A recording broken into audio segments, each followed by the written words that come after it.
Good afternoon, UC family. Bringing you for the...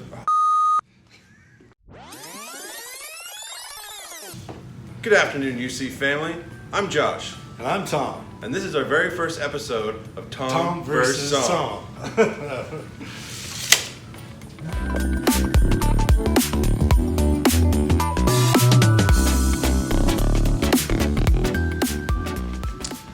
So welcome, UC family, to the very first episode of Tom vs. Somm. Now, Tom has gone down into the cellar. He's done some rummaging and some cleaning, hopefully, to find a couple bottles, and we're gonna do a little blind tasting. He picked them, he knows what they are. I don't know what they are, and so we're gonna do, I'm gonna try to figure it out. He's gonna try to stump me. We'll see how it goes. Well, first of all, everyone, I'd like to say it's nice to see you again. It's been quite a bit with all this crazy pandemic going around. Josh and I are really excited to be given this opportunity to sort of keep in touch and have a little fun with some wine. With that, we're going to go forward with the deductive wine tasting. And so when we, with the Master Sommelier deductive wine tasting format, what are we looking at? So there are certain grapes that are permittable by the Court of Master Sommeliers. You can look up courtofmastersommelier.com and under resources find all this information. Those are the whites. As you can see, we have, say, Riesling from Germany, from France, from Australia. We have Sauvignon Blanc from France, USA, New Zealand. Over to the red, permittable regions for Cabernet, Merlot, Syrah. So there's kind of a vast array of varietals. Once you figure out or get your best guess for varietal, then you try to guess what the region is. We'll also be trying to guess the vintage as well. And on that same page, you can find the deductive tasting format. We start out with sight, we go to nose, we go to palate, and then we go to kind of structure, and then we make our initial conclusion where I throw out a couple different grapes. Maybe if I think it might be a Riesling, it could be a Chenin Blanc though, and then I make my final conclusion, and that's where you have to really just stick it and go for it. Trust your gut, trust your theory that you've been studying, and hopefully you get it right. If you don't, you know, it's not the name of the game, it's all about the journey, not the destination, but it is way more fun to get it right. Traditionally, we start off the white before red, and so with that, well, let's start with the white. Josh? All right, so first is sight. First you want to see, is the wine clear? It is clear. There's no sign of haziness or anything else floating around in there. Then we look at the concentration. This is a deeply concentrated kind of gold, yellow gold. It can be water white, it can be straw. This is definitely gold. Secondary kind of colors would be maybe a little copper hue when you get down to kind of the outside. Rim variation, this is not really something you look for in white wine and red wine. If you see a little bit of an orange hinge on the edge of the glass, then you might be looking at an older wine. There's no real rim variation here. We're not gonna look at staining with white wine either, and I'll talk more about that when we look at the red wine. Next is tearing, and these are what people refer to as legs. And you wanna give it a nice twirl around the glass, and then watch how the legs form, how fast they form, how fast they fall. Most importantly, how fast they form. This is where you're looking at see how much alcohol is in the wine. These are fairly quickly forming legs, but they're taking their time. I would say medium for the tearing. Gas evidence, there's no sign of gas or any kind of effervescence. Sometime in Pinot Grigio and Gruner Veltliner, you'll get a little bit of gas in the wine. Now we're gonna move on to the nose, my favorite part. First, you wanna see if the wine is clean or faulty. That wine is clean, it's smelling very good. I'm excited to taste it. Intensity is moderate. Next, you wanna look at kind of like best guess of age. Is this a youthful wine, is it developing, or is it over the hill? This, I would say, youthful to developing. So you mentioned assessing the age. So what exactly are you looking for in the white wine itself is without necessarily, we haven't tasted it yet. So with your nose and your sight, how are you trying to assess the age? I'm glad you asked, because next we're going to go into the fruit. We're going to list what fruit we might be smelling. With white wine, you want to look for orchard fruit, citrus, tropical fruit, melon, and then you want to kind of assess the fruit character. Is it ripe? Is it tart? Is it underripe? Is it desiccated? Is it dried, stewed? And that's kind of how you assess some of the age. If it's dried and desiccated and kind of stewed, or it might be a little bit of an older wine. Definitely getting some yellow apple, some green apple.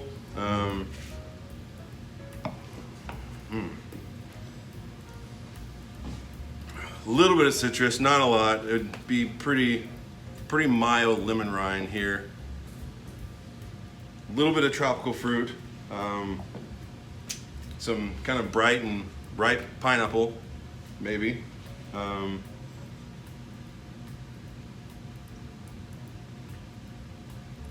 a lot of melon, not a lot of stone fruit. Non-fruit, here we're looking for floral, vegetal, herbal.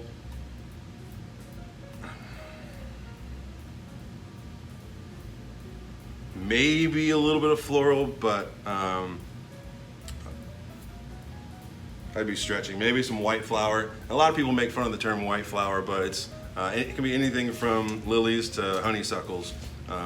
But it's very broad kind of descriptor, but definitely getting some white flowers here. Not like overly powered like lilies, but it's good smelling wine. Then we'll look for earth components like forest floor, compost, mushrooms, potting soil. Not a lot there. Some mineral. All right, so not a lot of mineral. That tells me a lot about this wine as well. Wood. There's a little bit of wood. It smells like pretty neutral barrels, but it's definitely not 100% stainless. It's definitely not 100% new. Say right somewhere in the middle. Next, we're going to go on to the palate. Tom, do you have any questions? No, so far it's doing well. All right.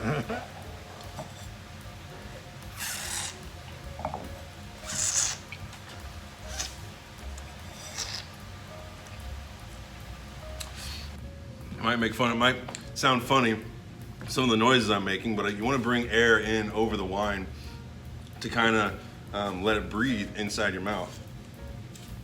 This is kind of a cold wine too, so he just pulled it from the fridge.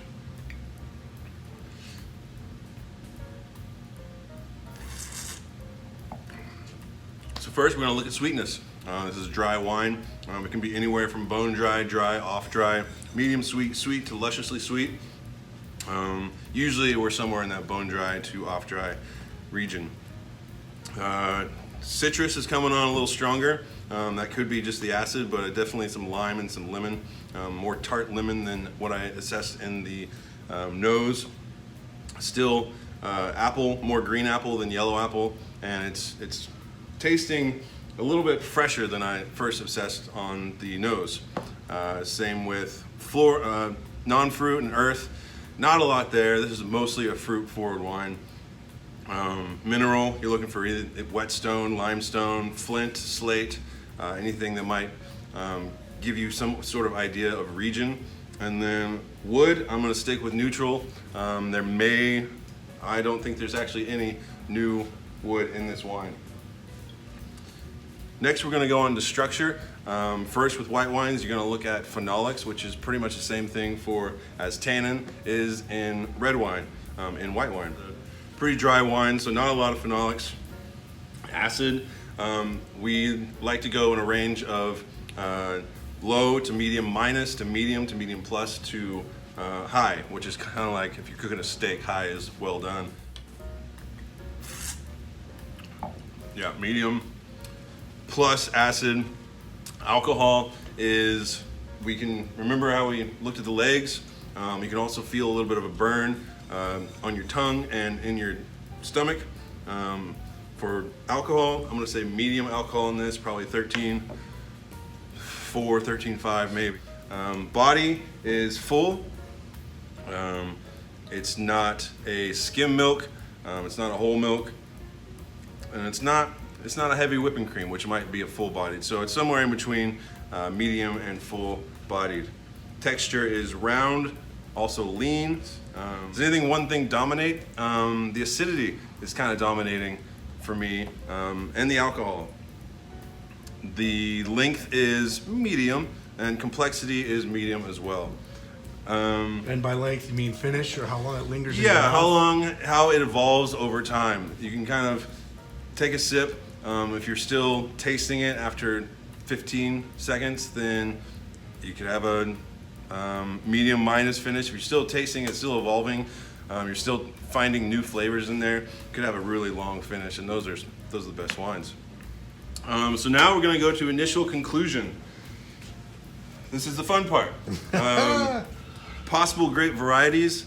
Chardonnay is the first thing I would think of. Chenin Blanc maybe. It's not as, doesn't have that waxy, woolly character that Chenin Blanc might have. It could be, you know, a Pinot Gris that's seen a lot of oak. A very, very dry Alsatian Riesling. I say all these because of the body is likened to those. But with all the descriptors that I used earlier, apple, citrus, full-bodied, medium acid, I'm gonna have to stick with Chardonnay. Old world, new world, like we discussed with earth and non-fruit and mineral, those were almost non-existent. This is a very fruit-forward wine, and so if it's fruit-forward, dominating any other component of earth or mineral, it's most likely a New World wine. So I'm gonna go with New World. Climate is cool to moderate. That high alcohol, I might say moderate. Possible countries would be France, USA, maybe Australia, but I know where Tom got this, so it kind of gives me an edge that I know he didn't get an Australian Chardonnay. Age range, I would say 3 to 5 years. Final conclusion, this is where you gotta go for it. Stick your landing, grape variety is Chardonnay. Country of origin, I said New World, so let's go with USA. Region, appellation. Now the only ones that we can really guess when we're taking the test, I don't know if you can see that, so I'll just read it. In California, there's no Oregon, so it can't be that. It's gotta be Napa, Sonoma, or Central Coast. It doesn't have the wood that Napa has. It's really balanced. I think it's from a cooler or a more moderately tempered temperature. So I'm gonna guess Sonoma County. And lastly, vintage is 2015. I'll drink to that. 2015. Final answers? We have Chardonnay, New World, USA, Sonoma County, vintage 2015. So how we see how he did, folks. And we pull it out. And he did exceptionally well. Very well. I didn't get the vintage. Oh. Didn't get the vintage. And what we have is a Jordan Chardonnay, 2013, from Sonoma, Russian River. So he nailed it all the way down to the vintage. He was just a couple years off. Nice start. That's nice a nice start. Oh, it feels good. Now, it looks like we're going to move on to the red, and I think Josh is going to use the same the same reference chart to decide on the red version. And let's see how he does. All right, let's do it. This wine is deeply concentrated. It is a clear wine, but deeply concentrated red and almost garnet wine. Rim variation, there is slight rim variation. Is getting a little kind of brick colored on the edge there. You always want to hold it over something white. We're going to go to staining, and this is where you look for a little bit of color left behind in the legs. You hold it in front of something white, and again you can see this one has a little bit of staining. It's never going to be opaque, but you can definitely see that those legs do have some staining. For the legs, they are fairly quickly to form, and take a little bit longer to fall. So we'll take that for what it's worth. Gas evidence, there is none.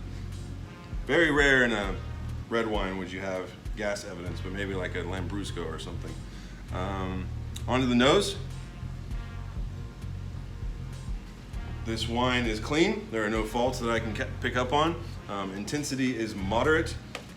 Age assessment, I would say developing. I'm gonna lean a little bit on the site that I saw some of that rim variation, but also the fruit definitely is not ripe and tart or under, just like you pick something from the tree.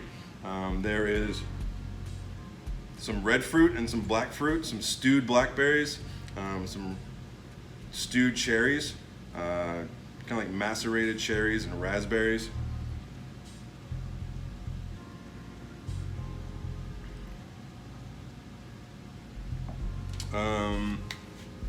Yeah, a lot of fruit going on there. Vegetal, herbal, animal, barn. Getting a little bit about that kind of barnyard funk.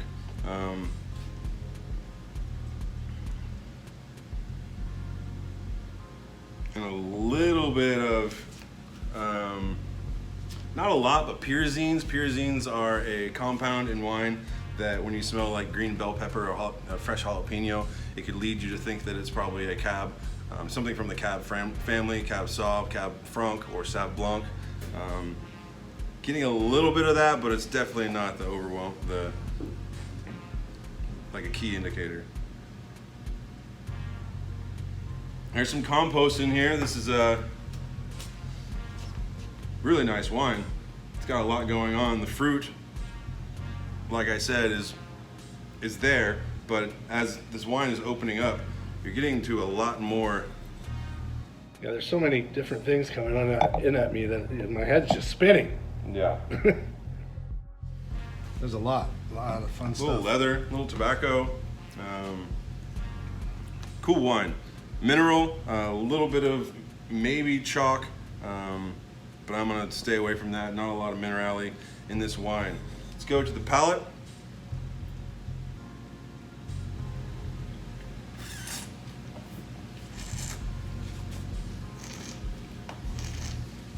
Again, making those funny sounds. This is a bone dry wine. No sugar at all. Fruit again is red. Cooked red fruit, raspberry, cherry, cooked blackberries, some plums, little cassis.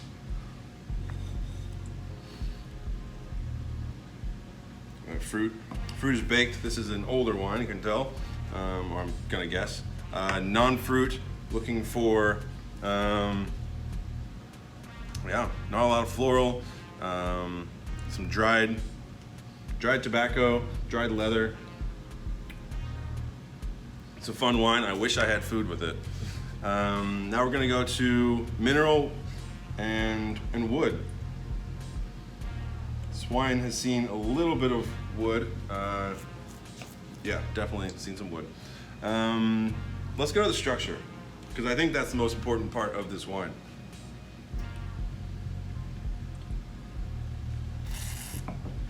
Tannins are medium plus, acid is medium plus, alcohol medium plus, body medium plus, texture is lean. Does any one component dominate? Meaning, how is this wine balanced? And I think they're all up there. So I don't think one thing dominates. Possible grape varieties, there could be a lot here. Tempranillo, Cabernet, don't think it's a Syrah.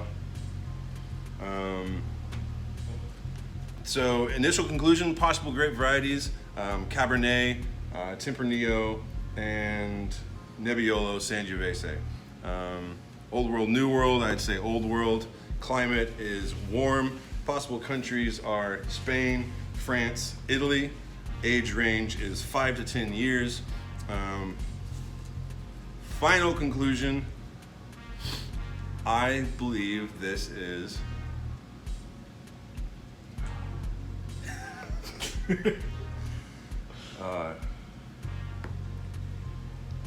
I believe this is a Cabernet based wine from France, from Left Bank Bordeaux, and vintage is 2012.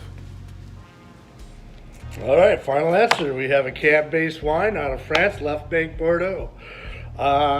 Vintage 2012. Well, ladies and gentlemen, let's see how he does. He gets it from. Don't be a Nebbiolo. Don't be a Nebbiolo. It's Nice. not. It is a Oh, geez, way Bordeaux. older. A little aged, across the river, I believe. Yep, so this is a Merlot-based wine, Saint-Emilion from Right Bank Bordeaux. I believe it does have some Cabernet in it, but it's not a Cabernet-based wine. Primarily, when I saw it was a Merlot for sure, and then Cab Franc, and then a hint of Cab in there, and then it's a 2004. So it's sold. It's one of our older, most reasonably priced wines on the list. Yeah. So again, right? Hey, he could probably hit a baseball across the river. He did a great job. So I would say I'm going to give a win to Josh and a draw on the second red. A win on the Chardonnay and a draw on the red. So just a little refresher here, Josh. We had a Jordan Russian River Chardonnay, 2013. Josh got it, nailed it right on the head, all the way down to within 2 years of the vintage. And then follow that with the red. We have the Grand Corbin Manuel, Bordeaux Saint-Emilion. It's a more Josh suggested it was a Cab-dominated wine. He just missed it on the side of the river. It is actually Merlot, and with a hint of Cab inside of it as well. So very nicely done for the Tom versus Somm. Right on, yeah. Part one. I mean, looking back, you kind of have to. I kind of froze there when I was making my final conclusion. I need to think about, when I was looking for pyrazines, I didn't really smell any. So that's a pretty good sign that's probably not a Cabernet. It's good to take notes while you're going along, or at least have a partner that can take notes for you, the things you say, and look back on those and base it on your theory. All right. So, well, once again, thank you for joining us. First edition of Tom versus Somm. We will try to be back with another version, and I will try to stump our house sommelier once again. And please, if you haven't already, subscribe to UCTV. A lot of fun stuff on there. And we hope to see you very soon. Cheers. Cheers.